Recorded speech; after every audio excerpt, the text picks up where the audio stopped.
So Don, let's talk about some of the trends that we are seeing and how that's impacting you and your members. We're seeing very sudden, quick changes in business environment. COVID is an example of that. So how do you, your organization, and then what you're seeing members, how are people keeping up and ensuring that their organization stays successful among these rapid changes? I think our mission is to make CPOs slightly uncomfortable by pushing the future toward them more quickly than they want to grasp it. But, human beings need to hear things for a little while before it becomes their truth. They need to start experiencing things. So I think our role is to find what the next trends are and to make sure that we're bringing them as quickly and as possible in front of these folks and making sure that they're aware of it. Back in early days of AI, the last thing you want someone to do is say, what does AI stand for? Or their CFO say to them, are you using any AI? And they have no idea what it is. So we were always trying to stay ahead of that curve. And so we're always looking for where the next trends will be and trying to bring them fast forward to our members so that they get comfortable more quickly than other people would be, with all the changes. And then, you're such a technologist yourself. Technology is changing so rapidly that we're trying to make people comfortable. You are drinking from a fire hose and there is no shutoff valve. It's going to keep continuing. So you have to either swallow faster, drink faster, but you've got to accept that fire hose is there. So now how do you adapt in this world where change is coming at you so continuously? So that's really what we focus on as an association. And I think that's really our obligation to everybody. Right. I think that's great advice, which is be better prepared, be more knowledgeable so you can handle that change. Don, you just talked about technology and kind of the speed of technology. Let's talk about automation. Automation is probably one of the significant impact that we have seen in the last 3 to 5 years on our industry, right? Both in terms of efficiency, opportunity, but also challenges. Talk to us about what you are seeing, what your members are experiencing when it comes to adopting automation, the benefits, but also some of the challenges that you see. Yeah, so we actually, even within SIG and SIG University, which is our education arm of our company, we offer a certification on intelligent automation because it is so important for people to identify, not everything needs to be automated, not everything should be automated. But the one thing that's very true in this industry and in most industries is that smart people don't want to do dumb work. They don't want to do boring, mundane, repetitive tasks that can be automated. And you're going to lose good people. If you're not challenging them, taking a step back, the wages are going up. People in sourcing are being paid what they deserve. Why would you pay someone these incredible wages and then ask them to, tick boxes and check things that can be done automatically? We really focus on automation to get rid of the mundane, repetitive tasks. And we want to use intelligent automation when you need intelligent automation. Some things don't need an intelligent bot. Some things just need to be automated. Some need IA built into it. So how do you find those processes? And that's what we try and teach people is how do you identify what should be automated, what needs a smart bot, what needs just an automation bot. And so how do you do that? And then leave the people to do either the exception clearing that happens, because something is not going to fit within the automation, and then challenge them to use their brains and really add value to the organization. That's really why I'm passionate about automation. I just think it's necessary if you're going to keep good people. Right. And I see you and your organization supporting your members by ensuring there's events so they get to hear from others. There's, of course, this education, as you talked about, SIG University, that's also enabling that. Yeah. And I think it's just incredibly important. The technology is going to continue to change. And I think, in the early days when people first adapted their first, procure to pay or source to pay system, they thought, wow, that's it, we're done. But nobody, and I'll say this right to their faces, nobody has an end-to-end suite that is best in class in every single aspect. There are always niche areas that can be improved. And so that's where it's so exciting to see all these players coming about. And they're filling the gaps that most people didn't even recognize that they had.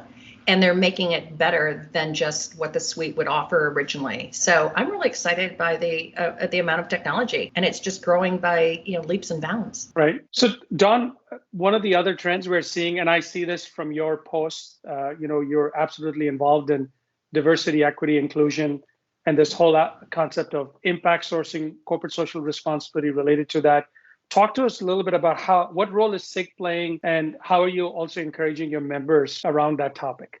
One of the things I think that we do well, and something that I really want to emphasize, is that we should feel proud of our sourcing initiatives. I'll make a broad statement. We literally can change the world. And people go, what? I'm buying things. Like, no. Where we source, who we outsource to, through our outsourcing initiatives, and whether or not you think manufacturing outsourcing is good or bad, I'm not going to get into the politics of it. But we created a middle class in China that did not exist before we outsourced manufacturing to China.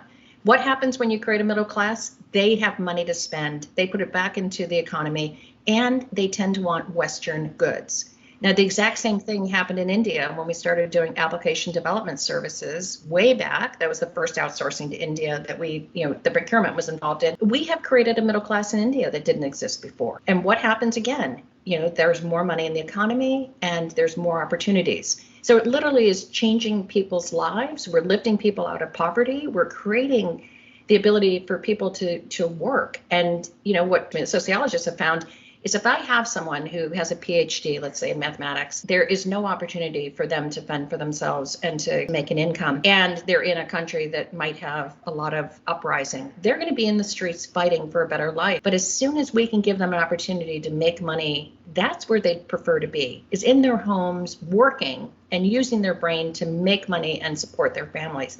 People don't want to be out in the streets warring, So that changes people's lives, and people don't understand that.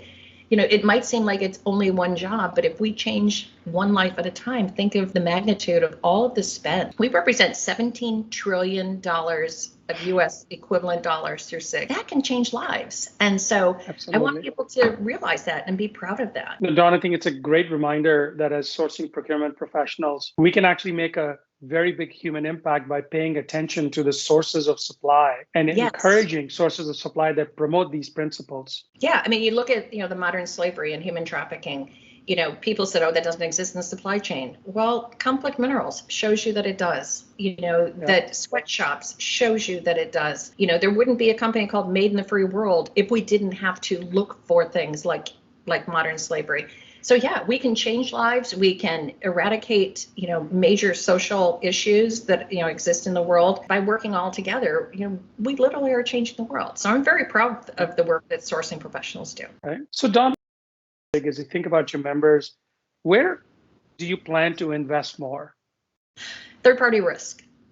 Plain and simple. It sort of was that volleyball that they say, oh, that belongs to the risk organization. No, that belongs to the procurement. What I think the pandemic has shown everyone is, first off, we have had superheroes in the procurement organizations that have saved their companies, through the pandemic and the supply chain disruption. But we've also realized that the risk is introduced first and foremost at the sourcing organization. It's the suppliers that we choose. It's the countries that we choose, the geopolitical unrest that we might walk into, all of the risk factors that one contract in the wrong place and through the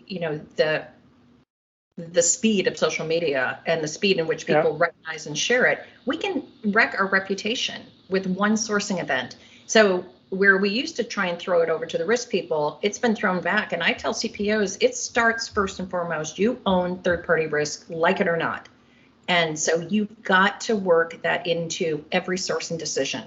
And it could be financial risk, it could be operational risk, it could be reputational risk. There are so many places that we can introduce risk or mitigate a risk event. And that, back to SIG University, that's why we have a course on third-party risk management, because it is absolutely so critical. So that's not going to change. The pandemic made our eyes go wide open. We realized that we did a good job understanding who our suppliers were. We did not have a good grasp of our suppliers.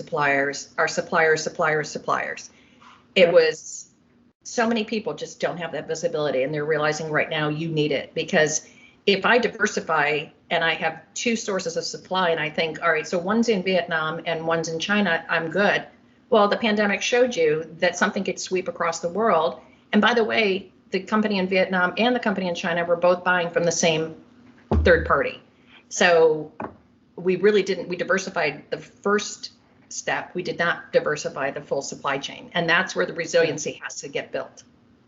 Yeah, Dawn, absolutely spot on. And in fact, in banking is the reason why they call procurement the first line of defense.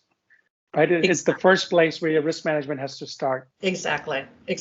And you bring up really good points about concentration risk, nth party risk. And so I actually love the fact that as you're thinking about your members, that you're talking about not just sourcing, outsourcing, but what is the inherent risk and how do you prevent it by starting from the very beginning and not after the fact? Yeah, and then the other part of the tool that I think we have to pay attention to is that, you can't be a climate denier and be in sourcing, because we have risk introduced into our supply chains coming from climate issues. And so whether you call it global warming, climate change, whatever, we have got to build sustainability, because that's a huge risk introduction that we're not paying enough attention to right now. So I would say third-party risk is always going to be our mantra. But within that, one way to mitigate is through diversity, equity, and inclusion. And the other way is that we have got to look at sustainability in our supply chains. Absolutely ground zero for people today. You've got to understand it. You can't be a climate denier. You've got to follow the science and know that we have got to mitigate that risk in our supply chain. Dawn, thank you for reinforcing that point. So this whole ESG as such becoming an important criteria. I was on a call yesterday with a group of risk leaders, and they were talking about how ESG is now being turned into one of the qualifying areas in their procurement group and also in their ongoing risk monitoring group. Yeah, and then you look at the millennials today, or the younger generations, they don't want to work for a company that doesn't pay attention to environmental, social, and governance. That's not where they want to work. And so it's also a factor for investors. They need to look at that, because the longevity of the employee base and the dedication of the employee base is going to vary dramatically to someone who has really strong ESG scores to someone who does not. So absolutely critical. So Dawn, thank you for sharing your wisdom around these trend topics. What I want to do is move us next to advice.